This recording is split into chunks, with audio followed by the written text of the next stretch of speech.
It was supposed to be a routine transatlantic flight.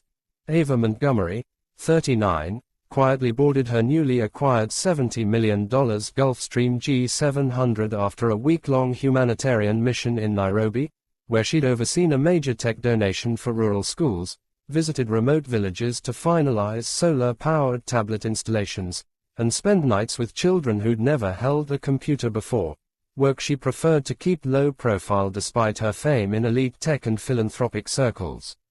Unlike other billionaires, Ava traveled light, no makeup, no heels, no jewelry, just jeans, sneakers, and her favorite navy hoodie, a tribute to her first failed startup in her 20s.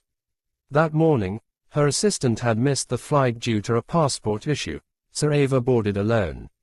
The new flight crew, hired by the management company she'd just switched to, hadn't been briefed properly, and when Ava entered the aircraft, calmly nodding hello, the lead flight attendant, Julia Foster, an impeccably polished woman in her early 40s with years of experience but an outdated view of who belongs where, barely glanced at her before assuming she was misplaced staff or possibly a guest who'd wandered into a restricted zone.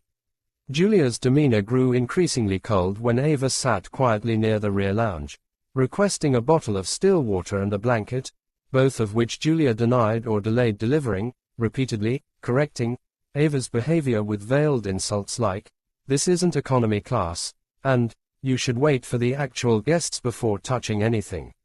When Ava softly explained she was just trying to rest before takeoff, Julia narrowed her eyes and said, "This area is strictly for the primary client," before walking away. Ava said nothing, still hoping to avoid a scene. But 20 minutes later, when the doors were about to close, Julia returned aggressively, accusing Ava of using someone else's seat and removing the Hermes blanket Ava had taken from the compartment, one she herself had helped design in a rare collaboration with the brand. Julia slapped the bottle out of Ava's hand in frustration, water splashing across Ava's lap and onto her laptop. In that moment, the entire aircraft fell into silence as crew and passengers looked on in shock.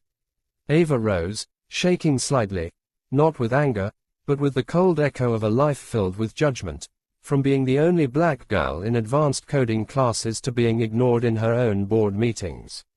She walked calmly to her bag, unzipped a side compartment, and handed the captain a leather envelope. It held her passport, pilot license, and ownership papers. The captain read it, color draining from his face as he realized Ava wasn't just the passenger. She was the aircraft's legal owner, CEO of Billionaire Technologies, and the single most powerful person on that plane. He called an emergency pause on takeoff, instructed the ground crew to prepare for immediate staff change, and in front of the stunned passengers, removed Julia from the aircraft. When word got out, first through a leaked airport report, then through a shaky passenger video uploaded to social media, news outlets exploded. Ava's team initially declined all interviews, but the pressure mounted, especially as the incident ignited global conversations about unconscious bias, racial profiling, and the assumptions people make about power. Finally, Ava posted a long, thoughtful video where she didn't demand cancellation but reflection, saying, "This was never about a slap. It was about the thousands of moments that tell women like me we still don't belong, even when we've built the plane ourselves." The video hit 100 million views in a week. Julia's face was everywhere. She issued an apology, but it rang hollow.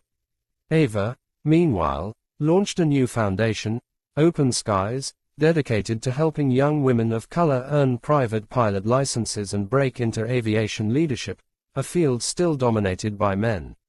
She appeared before the UN, spoke at Harvard, and even hosted a TED Talk titled, "When They Don't See You." But what touched her the most wasn't the headlines or praise. It was a quiet letter from a young girl in Mississippi who wrote, "I always thought people like me couldn't fly jets. But then I saw you, and I know we can." Ava framed that letter beside her pilot license in her study, and though she kept flying, still wearing the same hoodie, still traveling alone, now, when she entered any aircraft, every eye looked up, not in judgment, but in recognition, because Ava Montgomery wasn't just the woman who owned the plane. She changed what ownership looked like.